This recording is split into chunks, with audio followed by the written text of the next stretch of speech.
I think we should be live. Yep, it's it because it says actual recording is higher quality. So hopefully we are going live on LinkedIn. So if Alana or any of the girls in my office, if you could send me a wee message, please, to tell me that we are live and you can hear me, and make sure that I've actually got it working okay, because I don't want Andrew to be shouting at me for my first time trying to do it all myself with him not being here and I've made a complete hash of it. So if one of you could just send me a wee message when you get a chance to let me know if it's all working.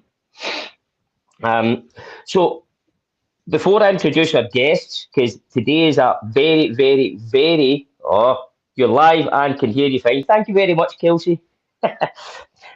So today is a very special show, because not just the fact that I'm actually controlling it myself and I now know that I'm actually kind of half technical and I can do things like this, but I've got people going to talk to us today from across the other side of the world. I mean, how cool is that? Technology is amazing, guys, isn't it? So before we go and introduce the guests and get them a chance to introduce yourself, so even better for me this week is because the guests are remote, I get all the cakes. Right. So big shout out to our sponsors, Grow. So the guys there, they're a bit gutted that they're actually not in the UK. That's what they said to us, because they don't get the cakes. But when they come across, I'm going to get them some Grow cakes. So there's a wee Empire biscuit, and then a honeymoon slice and some other caramel thing. But so I, I might eat one of them, and then I'll try and get some brownie points when I go home to the missus, because I'll give her one, right? Give her one, and then I'll maybe give the dog the other one. So yeah, I'm going to introduce you to my guests. So today's, obviously, we're going to be speaking all the way from Australia, two completely different parts of Australia, might I say. And the guys we're going to be talking about, uh, and it was a new thing to me, maybe about 3 or 4 months ago, maybe a bit more than that. A thing called mainstream, and I couldn't believe I'd never heard of it. And the purpose of today is to hopefully let more people hear of it, because the whole thing for me is absolutely amazing. So we've got Steve and Drew here with us. Obviously, Steve's the CEO of Mainstream. So let Steve introduce yourself first, and then Drew, you're okay to introduce yourself after that, if that's fine. Thanks, Jamie. And hey, everyone. Great to be here all the way from Sydney, Australia. Gutted I'm missing out on the cake, but that's all right. Jamie promised, he said it live on air, that he'll have one for us when we get there. So we're going to hold him to that. Um, so a mainstream, or the mainstream community, as we call it, is a bunch of things. We started 29 years ago as a research business, where we went out and we interviewed hundreds of heads of maintenance, heads of reliability, heads of asset management, reliability engineers, to understand the challenges that they face in their workplaces. And we wrote a white paper. And that white paper over the years has turned into conferences, training courses, webinars, and many other ways where best practice is shared between the maintenance and reliability community. And Mainstream is, I suppose, the biggest maintenance conference in the world. Each year we get nearly 1,500 people in Australia each year for 29 years. We have a show in Perth and a show in Melbourne, or on the East Coast. In fact, this week we had 720 plus people in Melbourne, which was amazing, and about 740 in Perth in March. But the good news and the exciting news is that Mainstream lands and launches in October in the United Kingdom. And as a result, that's how I've met Jamie, and have managed to convince one of our rock star guest speakers, who's coming over to the UK with us, Drew Hellier, one of our customers, to come and join us on this podcast and share a little bit about his role in Mainstream. So, Jamie, in a nutshell, that's what Mainstream's about. And I could talk for hours, and I'm sure I will, but I think that's probably sufficient for starters. Yeah. Thanks, There you go, Steve. Drew. Thanks, Jamie. Hello, everyone. Yeah, my name's Drew Hellier. I'm the head of capital projects at Horizon here in Brisbane, in Queensland. And previous to that, I was head of asset data, and that's how I first sort of got involved with the mainstream community. A little bit about my role. So I look after the $400 million a year capital program for Horizon. Horizon is Australia's largest rail freight company, moving predominantly metallurgical and thermal coal from central Queensland and the Hunter Valley for export, as well as some iron ore in the west, a lot of grain, a lot of precious metals, cattle, everything but people and cows we move. So yeah, we've got a footprint around the whole country. Um, that's interesting, but today's about mainstream, and I've been involved in the mainstream community for I think 6 years now. For the last 3 years, I've been part of the organising committee, or the advisory as it's called, for the Mainstream Melbourne conference. And I'm sure we'll get into to tell some stories about the benefit of that community. But we had Mainstream Melbourne just this week, Monday, Tuesday, um, which was another great event. Uh, the presentations are excellent and interesting, but it's the conversations that happen on the side of the conference itself which has the most value. Like Steve, and as you've just teased us with, Jamie, I'm gutted about the cakes, but I look forward to you bringing me one when you come down. But because it's 9:30 here in Australia, I can have a nice glass of wine instead. So I wouldn't encourage you at Yeah, 12:30 to be drinking, but for Steve and I, it's definitely cheers, mate. Cheers. yeah, yeah. As I say, I'm on my organic Karma Cola, so I'll stick to that. But I'll leave a wee bit in it for a gin later on. I think. Yeah, because that was the first thing Steve said to me. He said, obviously it's going to be 9:30 here, Jamie. He said, can I have a whiskey? He says, you can have whatever you want, my good man. You'll be in your own home. So, so it's great. No, the thing for me was obviously when Steve and I first met, we hit off straight away because these things for me, I go to a lot of different events and it's all about people trying to sell stuff to each other. And that's the thing for me that I like the sound of mainstream was it's not people there to sell to each other. It's industry professionals that are all talking about different challenges and most even obviously you're talking earlier, Drew, when you and I were talking, you're in the rail industry. I deal with companies that are in the oil and gas industry that have got very similar problems. Right.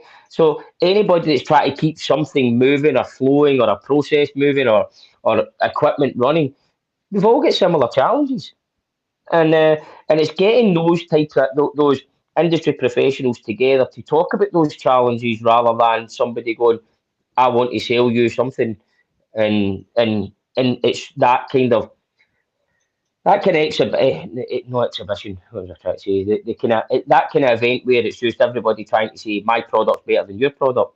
That's not it. It's I've got this challenge. Oh, so have I. Let's talk about it, and it's as you say, it's that peer to peer learning. Those kind of kind of at the coffee table conversations that seem to be the thing that's the value, and that was the big appeal that I had to it, rather than you're going down to something where there's 600 people and 400 of them are sales guys. Yeah. Yeah, that's, if I can comment to that. So people, we often say people come to mainstream for the content. They have to pitch to their boss why they're going. So they go and Yeah, they show the list of speakers and they say these are the topics being covered and here's the research body of work. People come for the content. But when you ask them afterwards what the real value was, it was the conversations. And I had the pleasure of welcoming the crowd to the networking welcome drinks on Sunday night. And just before I went on, I grabbed a guy in front of me and I said, "We've never met. You're a first timer." He said, "It's my first one." I said, "Well, give me some inspiration. What brought you here?" And he stopped for a moment and he thought like an engineer. He sort of processed it. He took his time and he said to me, "You curate a group of people that I couldn't get access to anywhere else in my world. And I'll bet that everybody here, or at least 80% of them, because at least 75% of the people, as you say, are end user practitioner, professionals, not consultants or vendors. We do have a percentage of those, but it's less Yeah, than yeah, 75%. I bet you everybody here at some point was on the tools at the coalface doing the maintenance work to keep industry running. And now they've worked their way up the org chart and they have a strategic role in that. And I don't know where else I could find that many of those people for me to talk to and compare notes with. And I just went, mate, you've just basically written my opening, and I just stood up and quoted him. But that's exactly it, Jamie. That's for me, that's the secret sauce. But Drew would be a better judge whether it's the content or whether it's the conversations and the network. Yeah, look, I often, well, each time I've done something around the speaking side, so it's definitely the content, right? Because it's excellent. But It's your content. in all Everyone else, not seriousness, so much. aye, aye, aye. no, but mine is always on point. But in all seriousness, you're absolutely right, Jamie. And I was, speaking to Steve about this earlier this week, and for me, you know, two big challenges that I've got coming up in my business. One is how do I make how do I digitize my worker? How do I get them to interface with, in our case, SAP as the enterprise asset management system, right? There are a lot of tools on the market which will help you do that, but you can go and you talk to each of the vendors and they'll tell you how good their tool is, but it's much better Yeah, to hear the story of the person who stepped that journey, right? What did you learn? What did you do well? What can I learn from what you've already done? And the other one is we're about to launch for the upgrade to S/4HANA, right? We're moving to the new version of SAP. Again, lots of right. organizations in this community have already stepped that journey, right? And on the flip side, we've done some really good work. My facility or my factory as a railway is 2,700 kilometers long, right? So I've got to think about the way I manage Easy. that asset differently to say someone who's got a manufacturing facility. So as a result, we've done a lot of work on assigning condition and also criticality. And now the way we assign criticality in a linear asset is different than it is for a site facility, but it's similar for electrical transmission or pipelines. So, we've Yep. done a lot of good work in that space and convinced our board and our customers that we've got a real good handle on that. So my input is what we've done in that space. And at the same time, I can learn from someone who's already taken steps on a journey that I'm about to go on. So that is the real power of mainstream. Is to Steve's point, it brings together a community of people who have, all work in asset intensive industries and often aren't competitors, right? So this is the opportunity to learn Hmm. from each other. So yeah, that to me. I always take something away. I mean, I'm looking through the speaker list for mainstream in Birmingham. There's people like Ron Ryger from Mars who's going to be there. I took a lot Yeah. lot out of his conversation last time he was at Mainstream and took it back into my own organisation. So there's some big business thinking, there's some small problem solving, and then there's the learning you get from the people who have lived and done the things you're about to do or you have done.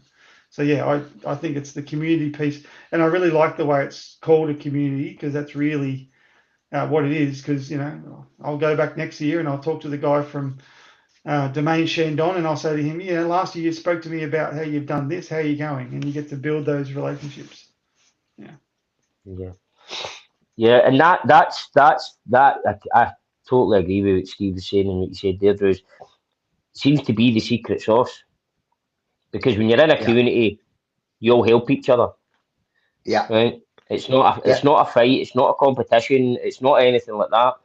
It's just a community of people that want to try and be there to support each other wherever they can.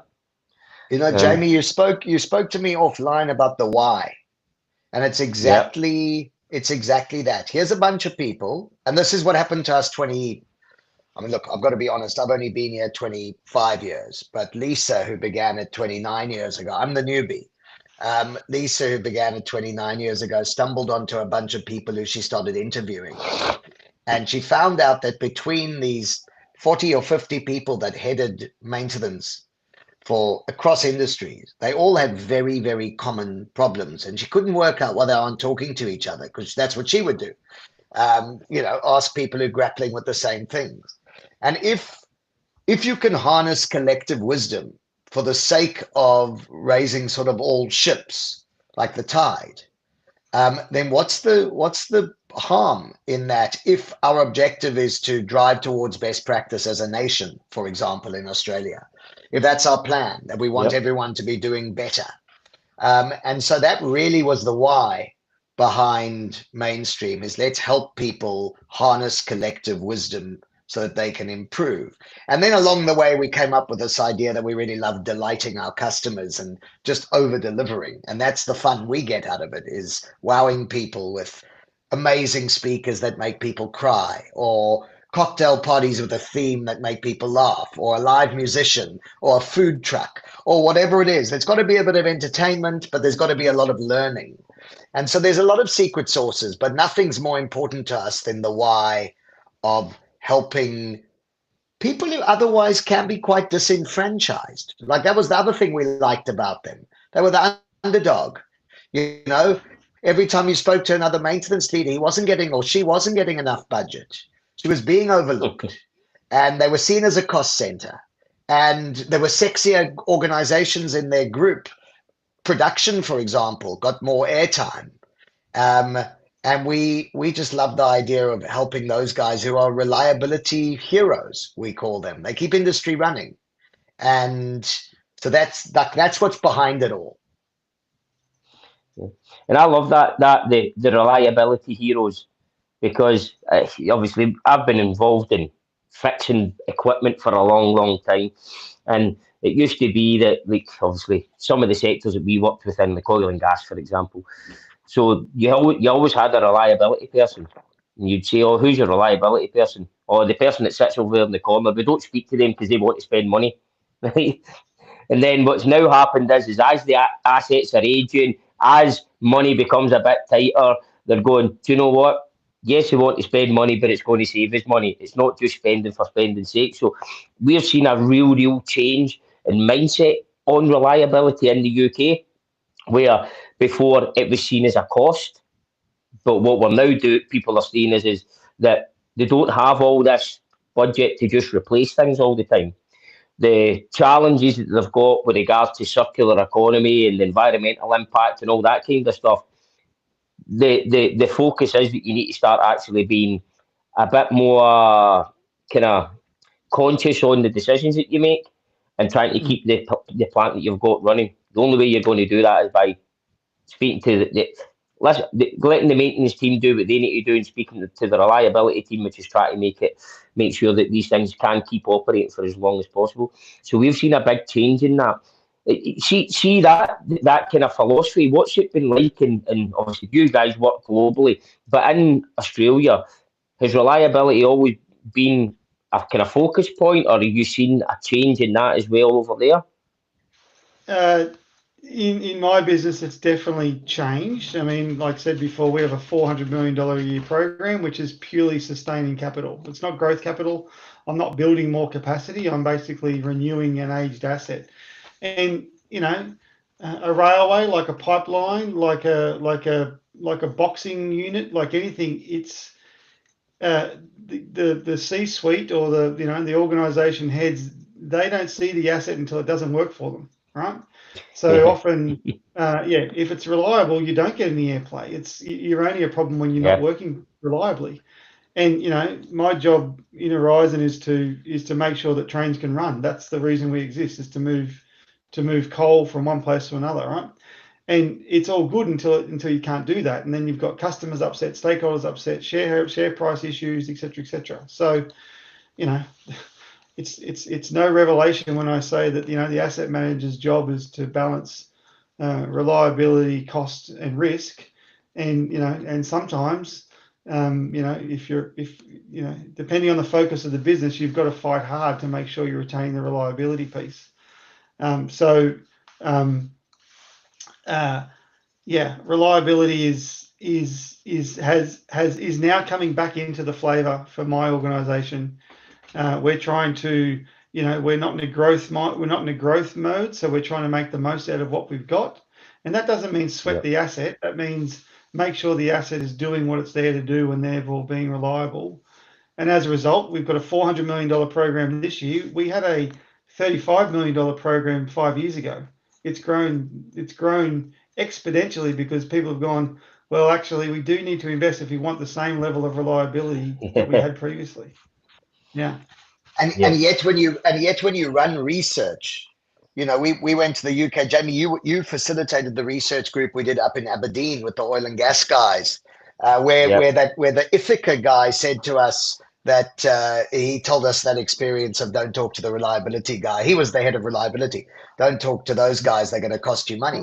But we ran this extensive research, 6 think tanks around the UK over 3 months and 200 interviews, and we published a paper that people should read on the Mainstream Community website, which is the state of reliability and maintenance in the UK. Just been published. Stunning piece of work, if I could say so myself. But and I'd recommend people to download it. But one of the things that's really interesting is that there's this 2-speed world. So yes, reliability seems to be coming more and more to the fore, to Drew's point. And yet the second biggest topic that people kept complaining about was the fact that they were in firefighting mode, that they were breakdown heroes, that they gold and KPI'd and bonused on showing up and fixing stuff that breaks, and that drives their behavior. I'd like overtime. I like showing up in a night. I like being everyone's hero rather than being a, behind the scenes guy that you never see. So I suppose, there's 2 sides to this coin. Yeah. Well, as I say, I came from the repair world, and when I took this philosophy of let's tell people things are coming so they can be done in a planned manner and there's no stress and blah, blah, blah. And there was people in the business that just felt, no, we just fix it when it breaks down because chaos is cash. Right? So you'll get people out there that and don't get me wrong, there is a sense of achievement at the end of that when everybody's like, yes, we've got it up and running again and we're all great and blah blah blah. But it's why not try and do things easy or as easy as possible with less stress and less hassle and everything like that. But you're right. There is still a lot of people that are still in that firefighting mode. I've got permanent way engineers who work for me who are really upset we no longer have derailments because their favourite thing to do was to policeman and find out why did that thing derail, who do I blame, and how do I, that's the thing that gave them a lot of energy. It's like, guys, but they say, well, no one celebrates me for not having derailments. So people are intrinsically drawn to what gives them satisfaction, and so we've had to stretch that individual who's actually from Liverpool and go, okay, well, how about we sell you out to the regulator as being the derailment expert. So when a derailment happens in Victoria, you're the guy and we'll let you go down there and do that because you're valuable to us. But that's what gets you excited. So let's make sure we can marry that up. But yeah, which goes, I suppose, Drew, that goes to retention, because that's one of the big things that came out of our research as well. How do we keep our people inspired with the work they want to do, not lose them? Because one, we're losing people out the top end with an aging workforce, and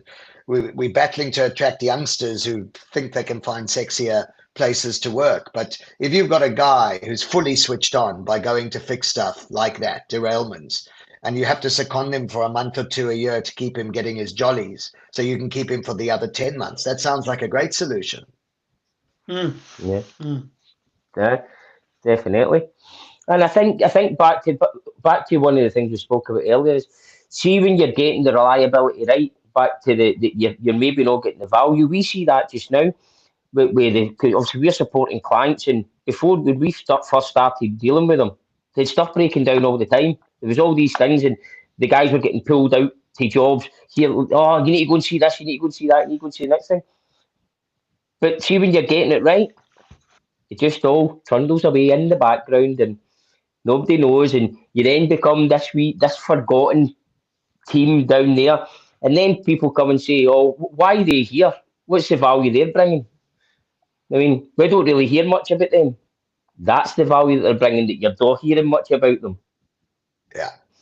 So the quieter you are and the less people know about you, the better the job you're doing. But then you're not really selling yourself the same because nobody really knows. So you can become Yeah. the victim of your own success. It's like you when I'm a rugby fanatic, being a South African, and I know there are many rugby fanatics in Scotland as well. Um, but They're you all know, out here at the moment, Steve. they are all Aye, here on the Lions tour. Yeah. They were all here wearing red. Um, yep, and there's a lot of Scotsmen in the Lions setup this year. But my point is that you love a game of rugby when you don't notice the ref. And when you hear the whistle blow over and over and the game becomes tedious and monotonous and the guy in charge just wants to be seen, you curse at the yeah, screen and throw things. And that's what, to me, whenever I hear about reliability people talking about this, it always makes me think of a good referee in sport who you don't see, and that's why you know they're doing a great job. yeah, yeah. Totally agree. Nah, because I keep telling my team that I say, guys, the fact that everybody knows who you are, but they don't really hear from you that much means that you're doing a good job. And as long as they're hearing from you before something happens, rather than them coming to you and saying that's just broke, you're doing your job. So no, good. So talk to us a wee bit about mainstream UK. So first things first, why Birmingham? Why not Ayrshire? I mean, look, best Because cakes. I mean, too much of a good you thing. don't you don't you don't get one of them down in Birmingham. I'll tell you. I No. mean, uh, Well, we do. Drew and I do because you're bringing us home, which you've already you promised on air. yeah But everybody else yeah doesn't. Fair. you guys will, yeah. You know, because in life you've got to start slowly and peak later. And so we always thought Ayrshire and the south of Glasgow was where we were going to end up one day. We chose Birmingham because it's pretty daunting to, we've had tons of speakers come out from the UK, very, very impressive maintenance and reliability folk come and speak, and sponsors come out and say, you've really got to bring this to the UK. There's no big sharing of best practice amongst customers in the maintenance and reliability community. There is a asset management gathering that happens every year, but not in maintenance, operational maintenance and reliability. So you need to do this, but it's still quite daunting to work out where you're going to land the first time. It's a big risk for a small business, and so we took a dart. No, we didn't. We went to the Midlands. We thought the Midlands would make it somewhere in the middle, and it turns out it might do. And it's also the heartland of the Industrial Revolution. Where Yeah, everything began, and we know you can get there for 2 hours from Manchester and Liverpool and Leeds and an hour and a half from London, and so we picked Birmingham to start. It might not be our, where we stay, but there's also a huge automotive manufacturing connection, and one of our steering committee, Jonathan Pedell, who's the head of maintenance at Bentley, the motor car company. Jonathan came out and spoke at Mainstream, and he's been a great friend to Mainstream, and so we just went with it, and yeah. we're excited to get to Peaky Blinders and Aston Villa country, and whatever else happens in Birmingham. Oh no, I spent I've stayed in Birmingham for 3 years. I was based down there, so it is a good place. And you're right. If you're looking at creating an event in, well, England, obviously Scotland would have been better, but it's in England, right? We'll let you off with that. But no, Birmingham probably is the best place because as you say, you can get to it from most of the kind of larger kind of cities quite easily. Um, Yeah, to but be honest, they, Jamie, we could have as easily chosen Manchester. It was yeah, Manchester or Birmingham, and perhaps next year we'll do Manchester now that we've got such a great following up in Glasgow and Aberdeen, and we can get a bit more central to the whole of Scotland, England, and Wales rather than just the middle of England type thing. yeah. Yeah, I think next year it'd be good to. It might even be that you do it too. You do a north and a south, because one of the things that you do find is you find and you'll see from the ones that you're setting up at the moment, like in Leeds and stuff like that. People in Scotland struggle to get down to England for a lot of things Yeah, because it's rather than you getting a day out of your work. I know obviously it's different when you look at the vast kind of distances you travel in Australia and America and all these kind of places, but to us in the UK, somebody coming from Aberdeen to go down to Manchester for or Birmingham for an event, it's 2 or 3 days out of their week. Whereas if you've got two happening, you might end up getting a bigger response from both sides. Well, as So you alluded, as we start planning so one of the things we're doing in a month from now, in fact, the 2nd, 3rd, and 4th, as you've just said, of September, I'm coming back to the UK and traveling around. So our head of production, Ian Collier, lives in Newcastle on Tyne. So he's based there. And Micah Paternotte, who is responsible for our delegate acquisition, she's Dutch.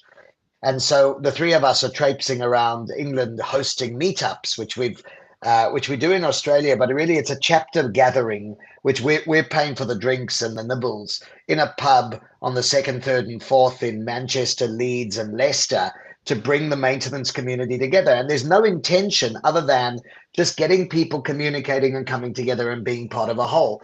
But I'd come to Glasgow on Monday, the 1st of September, if you told me you thought we could get a crowd together. I'm happy to shout the drinks. Is Monday a bit aggressive for a night at the pub?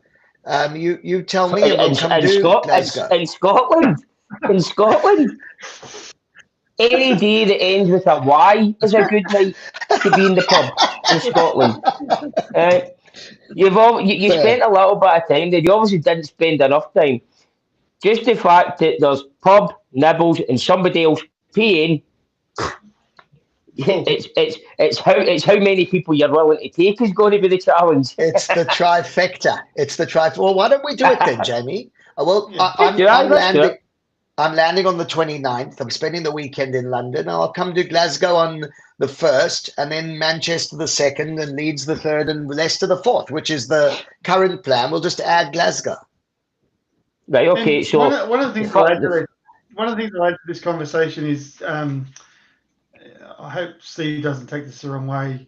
The mainstream crew aren't asset management professionals, right? They're excellent at bringing people together, and as a result, they listen to, in my case, I'm on the advisory, right? And it's the advisory that gets to determine what gets spoken about, right? It's not like these guys are saying, no, this is what we need to talk about. So, they will listen, and they do listen, and they take the feedback from the delegates, and I think it's a brave and a bold move, and a really welcome one, I think, for the UK to get access to this community. But that community will then get to shape where it goes to from there, under the captaincy of the mainstream crew. So yeah.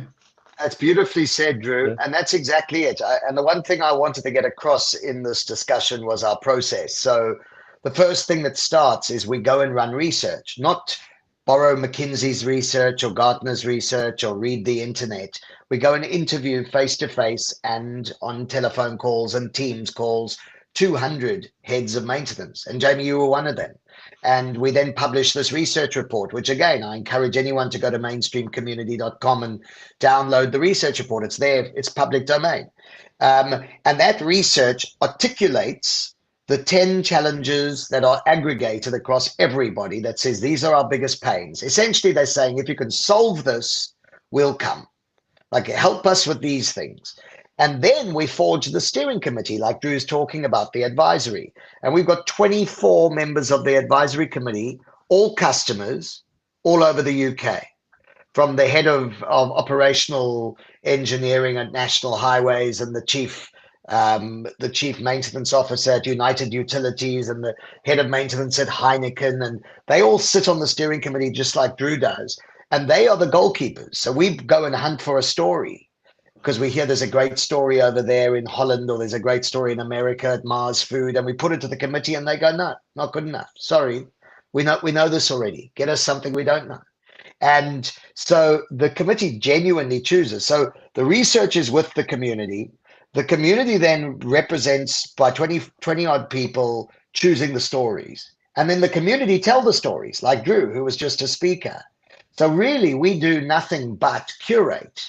And luckily, we're a researcher, an educator, and a psychologist between the three people who built this business. And so that really is the strength we play to.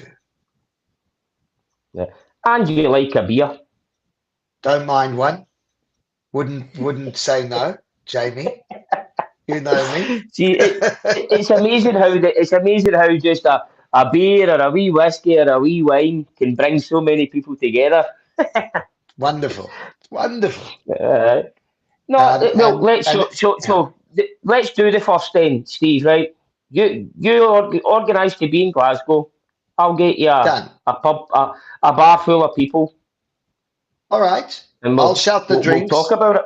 I'll shout the drinks. Let's get 20 Glaswegian, or anyone could come from anywhere.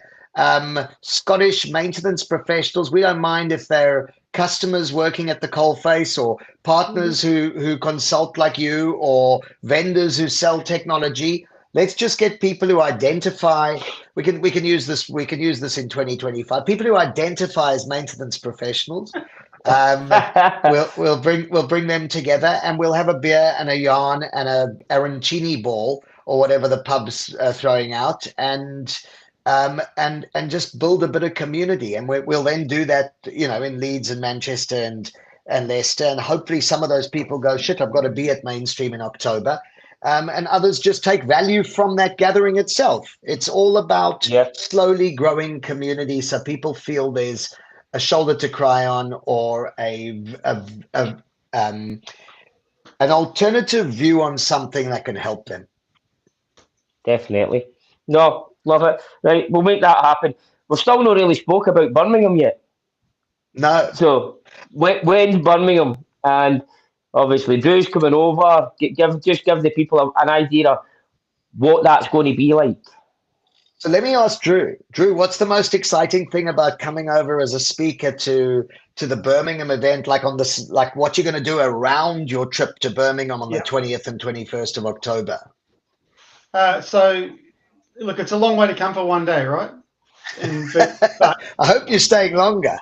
no. But I know that the one day actually starts with probably a kickoff event the night before potentially, and then it's a long day of content, and then there's usually a good function that evening to really to round that home. Look, I've looked through the speaker list of who's there. I'm pretty excited to hear. Well, there's some people that I've heard at Mainstream in Melbourne previously. Ed Welsh, Ron Ryger, Drew Troyer. These are all excellent speakers who've got great stuff. But then I'm looking at some of the other people who are speaking. I'm interested to meet the guy from Heineken, no doubt about that. I've certainly tried his product in time. And the guy from Bentley will be interesting, even though I will never go there. But anyway, and so the quality of speakers is good. I'm going to be talking about artificial intelligence, or AI. I am by absolute admission no stretch an AI expert. So what I like about the speakers at Mainstream is storytelling more than practical and technical. It's not, look what I've done, how amazing am I? It is more so, and in my case, it's going to be about, this is what I'm new to AI, my organization's new to AI, the world is new to AI. How are we using it? Where are we, how far are we pushing it? How are we using it to do the basics so that we can concentrate on the complex? How are we sharing it? And again, the idea is to share what I'm doing so that someone else can go, oh, that's a good idea, or someone else later on can grab me and say, actually, have you thought about this? So I'm as much wanting to communicate information as receive information from everyone as to what's doing. I got to say, when I saw when I said to my wife, I'm going to the UK, she said, oh, where are you going? I said, Birmingham. She wasn't overly enthused with Birmingham, but I'm personally going to spend some time over in Paris, which I've never been to before, and then I'll spend a bit of time in London after as well. So, Brilliant. great and easy to get to. So yeah, look, I'm very much looking forward to it, and connecting with a larger community of people who, and I know I'm gonna share some information, but I know I'm gonna learn an awful lot as well. And my organisation goes, oh, it's a long way, and I'm like, yeah, but every time I come back from Mainstream, there's a kernel of information that you bring back, and you go, oh, you know what, the Toyota. The guys from Toyota, this time it was Dennis Dell, his name's going out of my head, who spoke about, we're not going to set up a Toyota approach to Production maintenance system.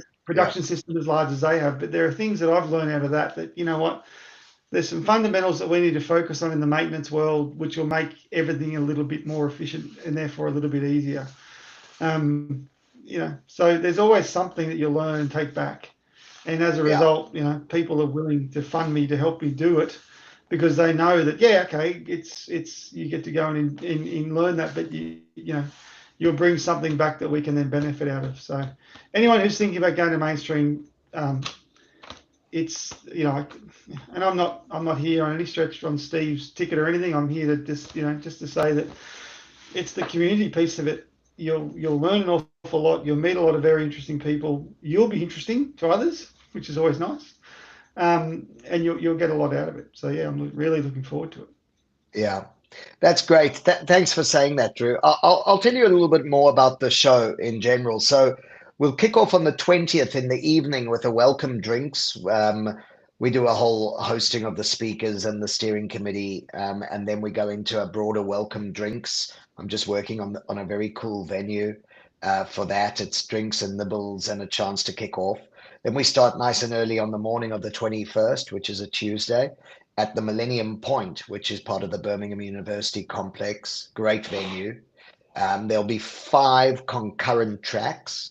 So at any time, you've got a choice of 5 sessions.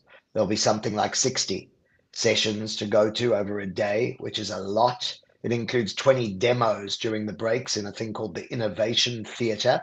That's the only place the vendors and partners get to showcase tech. Otherwise, it's 40 sessions on the main stages, customers talking about what they did. And we're bringing in some unbelievable internationals, and there's some amazing locals. So the ones that just spring to mind besides Drew, and we've heard a little bit about Drew coming all the way from Horizon, the biggest freight rail business here in Australia, and a great speaker, by the way, although he's very modest, is Ed Van Cees from NASA. He's a flight director at NASA. He's spoken at Mainstream before in Australia. He's talking about leadership in high stakes environments. I mean, being in outer space is pretty remote. The oil and gas guys will salivate at that one. And anyone who works in high stakes environments, he's a great speaker. You've referenced Ron Rieger a couple of times from Mars. He's the global head of maintenance for Mars, not the planet, the confectionery business. And it would be very spacey if we opened with NASA and Mars. But Ron's talking about maintenance and operations working together, getting that foundation right, which is required to really nail it. And Mars do it well. Bringing out another Aussie, brilliant lady, Shareya Parashar. She's the head of reliability at Woodside, which is the big energy business out here, oil and gas. And they've used data science and reliability principles and saved millions. And she's coming to tell the story of what went right, what went wrong, what they could have improved on. But it's a real good news story. There's a data overload, transforming data, an overload of data into strategic value, which is a huge topic. How do I take all this data that I've now got in my organization and turn it into a return? Or turn it into actionable insights. And we've got Kieran Dodds, the head of operational engineering from National Highways, James Eyre, the head of asset management at Manchester Airport, and Ashley Morris, the industrial asset manager from Airbus, all UK based, talking together on that topic. And we've told you about Drew. And then besides that, I mean, I could go on for another 20 speakers, but Drew Troyer is like the rock star of all rock stars. And Drew Hellier will confirm that. He's unbelievable, Drew Troyer, and nobody puts maintenance and asset management and reliability into dollars and cents like Drew. He's doing a bunch of things. Krista Eadhammer, the godfather of the space, is doing the opening. Some of you would have heard of Nancy Reagan. She's an RCM expert. There's just a lot of really good stuff. And then that's 5 concurrent tracks running all day. During the breaks, obviously all the food you can imagine and all these innovation theaters going on. And then we close out with the closing drinks do, so that people can really get together and finish the networking off the right way. So, if you leave at 6 a.m. from wherever you are, you can get to Mainstream on time and make a day of it. Or you come in the evening prior on the 20th, come to the opening drinks and stick around and push off at the end of the 21st. one day, and from a pricing perspective, not price prohibitive. It's always been our view you can't give tickets away to conferences, because if you give tickets away, people don't pitch, or they don't have to go to their boss and put a business case to them, which means they don't have to concentrate because they don't have to go back and deliver what they learn. So you want people to have to jump through hoops to get permission to spend the company's money, so that they come and they listen and they concentrate and they go back and they present back to their team. And at 250 quid, it's money, but it's not going to break anyone's bank. Enough though for your boss to say, "Were you there?" Um, and what did you learn? So we believe, and already we're very well on our way. We believe we'll have about 350 maintenance professionals together in year one, at Mainstream in Birmingham. So I think that in a nutshell is the story, Jamie. And it's going to be amazing. I say I've when I seen the recent one, was in Melbourne, Yeah, right? And see, when you see that, you're just going, wow. yeah, So obviously this is going to be the first time here. We're probably not going to get it to that kind of level, but if we can get it started on it, hopefully yeah, in 5 years' time we're getting those kind of numbers in the UK. yeah, Because there's there's a lot of people here, and the people in the UK do like to share, right? So I'm hoping this is just going to go boom, because, as Drew said, the value in the community can be massive for yeah. everybody, right? Because we can all learn off of each other. We can all make it, well, try and make life easier if we can. So let's not keep all make the same mistakes over and over. Let's learn from each other. Yeah.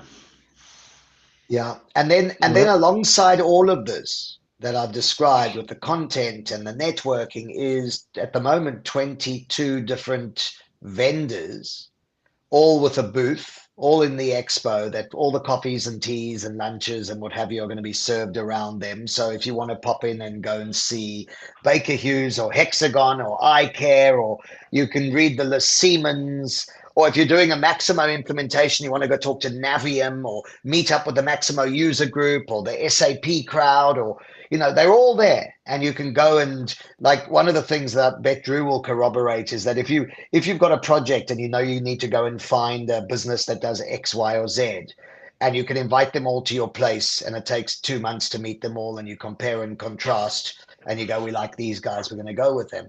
You walk into one room where 6 of the people that sell the thing you want are, and you can just go desk to desk and ask their customers, what do you think of this lot? Oh no, that they no Yeah. good. I went. Drew, can you comment on that? Yeah, absolutely. If you're like I said, we're trying to move back into the idea of digitizing the worker, so getting them to be able to interact with SAP to do notification raising and work order closeout and defect identification, all those things that they currently do back in the office. You've got 5 or 6 vendors who provide a platform that you can get around and talk to. And the traditional way is you go and you run an RFP, and then you get the glossy sales brochure, and then you have to try and go, okay, well, I've now got to try and work out what the pros and cons of each of them are. And whereas this way, you can go and talk to them, you can see it in action, but then you can go and say, well, tell me who's here, who's a customer of yours, and they'll tell you, and you can go and actually go get you can go through that community again, go and say, well, what worked and what didn't you like, and and then you just don't get access to do that very often. So if you're looking for that, if you're looking for someone to help you with data analytics to help you make sense out of data, again, those kind of vendors are there. So yeah, it's a good opportunity to interact with that group too. What And we always and say. even yeah, and even So, sorry, we had one. I went to a presentation in Mainstream this time from uh, Jean, yeah, Canadian guy visual from Digital planner. Twin, He's which is a he's in platform, right? Birmingham, by the way. Is he? Great. Yeah, So he is from a vendor, right? And his presentation had nothing to do with sales. It was simply where it was all around the concept and the way to set up an effective planning and scheduling group within an organization. The fact that there was a vendor attached to it never felt like a sales pitch at all. It felt like simply a knowledge share. So again, really good stuff. Yeah, he's a nice guy, Jean. He came all the way from Canada.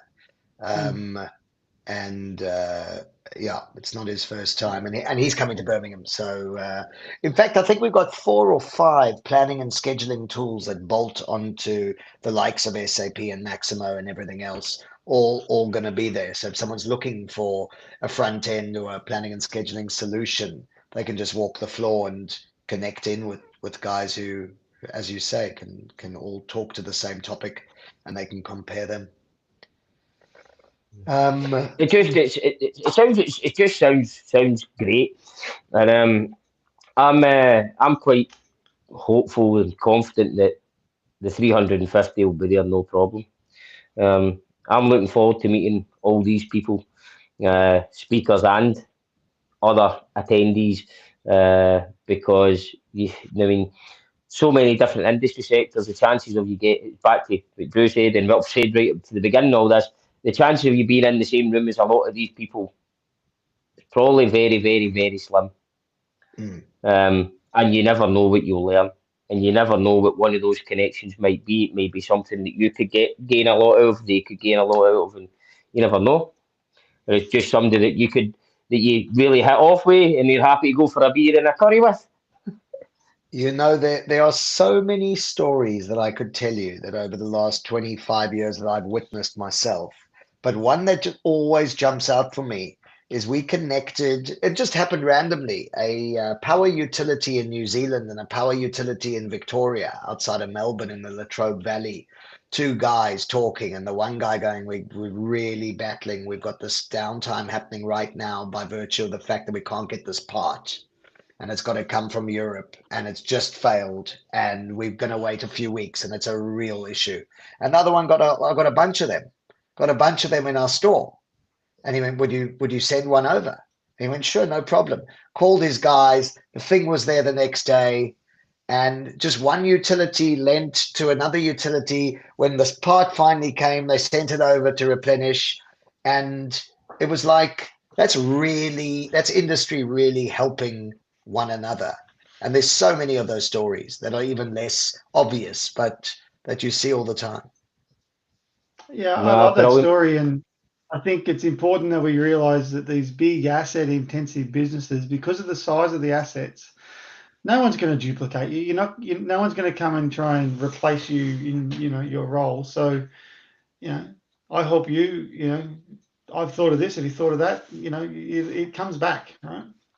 Yeah. Great story. Yeah. Absolutely. Yeah. So, Jamie, do you think cost nothing to be a good guy? That's what I say. Yeah.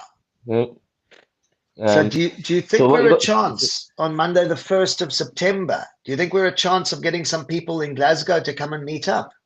Well, what I've actually had is I've had a message while we've been on here from one of our friends in the OGV community up in Aberdeen, because it's the Offshore Europe conference starts on the 2nd. So if we want to do it in Aberdeen, nearly everybody that's involved in the oil and gas world in Europe will be there that weekend, that day, and we could hold it there, and we could. Well, Kenny's promised me he can get us lots of industry professionals and some senior engineers and maintenance people to it. So if we want to do it there, just do another one and another. Kenny's a great guy. So yeah, we could just do it in Aberdeen. This the day before offshore Europe, and he's got a bar. So all the stars have aligned, mate. Kenny's got a bar. Yes, he's got a bar. It sounds like you made this up. I bet you there isn't even a guy called Kenny. Kenny, good to see you. Kenny, put a message in the group proving that you're real and you're not just my imaginary friend. Yeah, that sounds good. It's going to be a hell of a trip to get me from London to Aberdeen in 6 or 7 hours and then get back to Manchester the next morning. Could be all right. But this podcast is going to get me my own helicopter. I'll pick you up, right? Well, Especially because you listen. said you were going to shout. Yeah. Say again, Drew. Especially because you said you were going to shout. Exactly. Exactly. Well, we'll take it offline and we'll get it organised. But we'll either be in Glasgow or Aberdeen, and we'll work All it right. out. Sounds good. But Sounds yeah, good. but so get just you plan to be in Scotland on the first, and and between myself and my imaginary friend Kenny, we'll pick up some people for you. Brilliant. I love it. Yeah. Sorry. He's messaged me. So we have the bar and a huge database of engineers. So if we Kenny. want to go up there, Love you, I think we're Kenny. already sorted. He's a good guy. Cool. Now, all right. So guys, I'm conscious of the time because that's us probably about 10:30 over your neck of the woods. So Correct. I'm going to let you guys go. Was there anything you want to say before we pack up? Drew? Oh, look, I think, I'm looking forward to it. I'm looking forward to my cake, Jamie. That's another thing to look forward to now.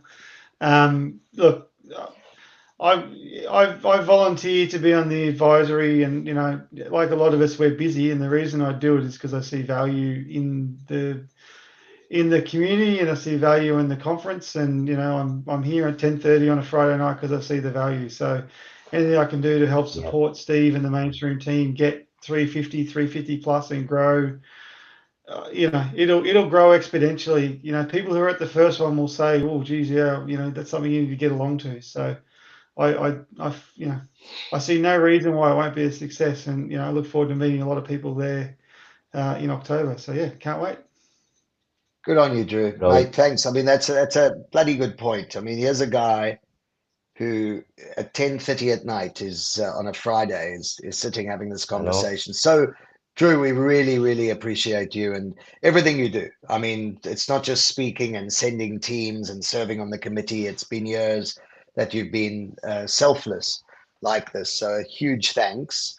I've got nothing to say because I've already said sort of everything I've had, Jamie, but um, just very thankful to you and the role you're playing in helping us evangelize this new thing that's coming to the UK. And you've been a rock star as well over the last 4 months since you and I have been talking, and you've been helping us drum up interest.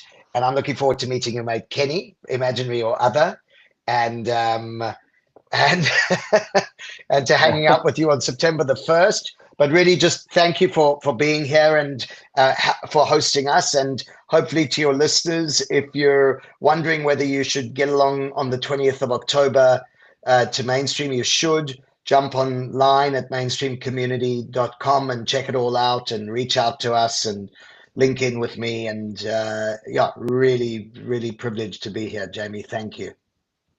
Brilliant. Well, listen, guys, thanks very much for being on the show, especially at this time of night. And I'm looking forward to seeing you there. Drew, I'll be buying you a few beers. I know Steve's usually buying the beers, but I'll meet you down there. Me and you will have a few. I would down in Birmingham. You drink pale ale and all this kind of stuff. So we'll maybe even go and try about 4 or 5 of them and see what they're like. Look, it sounds like a great plan, mate. I look forward to it. All right, brilliant, guys. Thank you very much. This has been an absolute pleasure. And Steve, I'll see you in September, and Drew, I'll see you in October. Great. Perfect. Thanks, team. Thanks, Jamie. Cheers, Thanks, guys. Drew. Cheers. Cheers, guys. Bye bye. Ciao. Bye. Where's my mouse went?